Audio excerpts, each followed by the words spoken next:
This is a story I'm writing. It's about you and me, so there's not much need to develop the characters. You don't know me right now, or you, but that's okay. We're malleable, just two floating points of perspective in unfamiliar waters. I'm going to try to softly transition from the preceding paragraph into something more like a story. It'll be tough, but it's important. No matter how far I stray, try to keep in mind that this is the story I'm writing. If you forget, that's okay too. It's just best if you try to remember. Dialogue, I say, is a neat enough way of moving things along. Sure, you say, what shall we discuss? Shall, I say, implying the usage seems forced. Why not say, but what do we talk about? Are you asking, you ask? No, I say, I'm suggesting. I'm suggesting we talk about your word choice, the word choice I've made for you and the correction I've since suggested. It seems thin, you say, and you're right. Some abstract action might fix things, hard to say. There's a bird nearby. Fell from a tree, maybe we could investigate. It's too cold for talk of any significance, but a fallen bird, no matter the weather, warrants appreciation.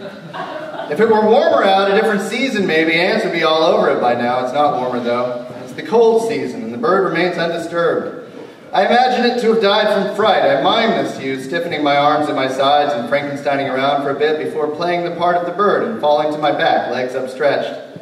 You were never easily impressed. And it's no surprise that you don't react. Your look says it all. You never fail to disappoint. In the park near my house is a sandbox. I buried you there years ago. Do you remember, I say? You shake your head, a convincing lie.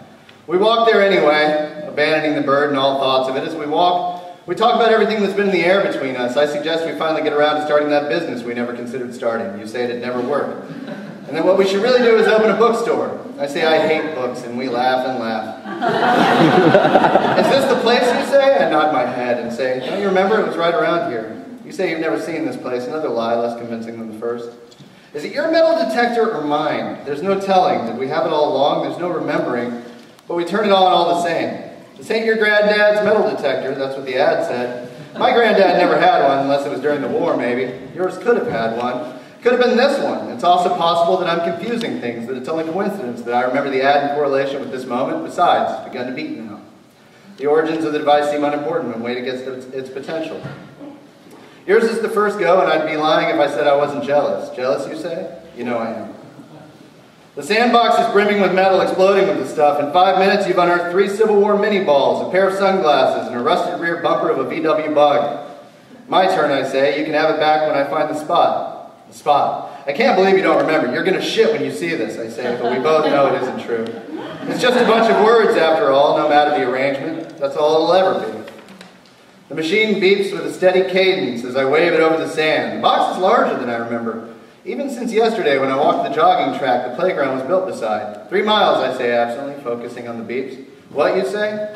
3 miles, I say again. That's how far I walked yesterday.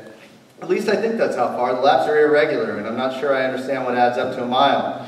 I could be off by a mile, maybe as much as 2. I like to figure low, but at the same time, I'd hate to shortchange. The detector starts beeping like crazy.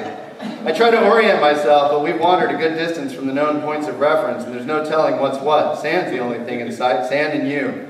You and that smug grin of yours. Help me out here, I say, laying the detector aside and digging in the sand with my hands. You join in, and before long we've got ourselves quite a hole. That's some hole, I say, but your mind is someplace else. What's the matter with you, I ask. Nothing, you say, but after a stretch of staring into the hole, you add, I get sad sometimes, is all. I put my hand on your back, reassuring-like, and say, we all do. The sympathy is false, but convincing. You smile, and we climb into the hole together. You start to dig, I do the same, but it's you, determined as you are to see this through, who makes the discovery, smooth to the touch. What's this, you say, from someplace in the dimming light, half afraid I'll answer? I can't see either, but I say, a skull, just the same. You're right, you say, it is a skull. There's a skeleton, too, I say.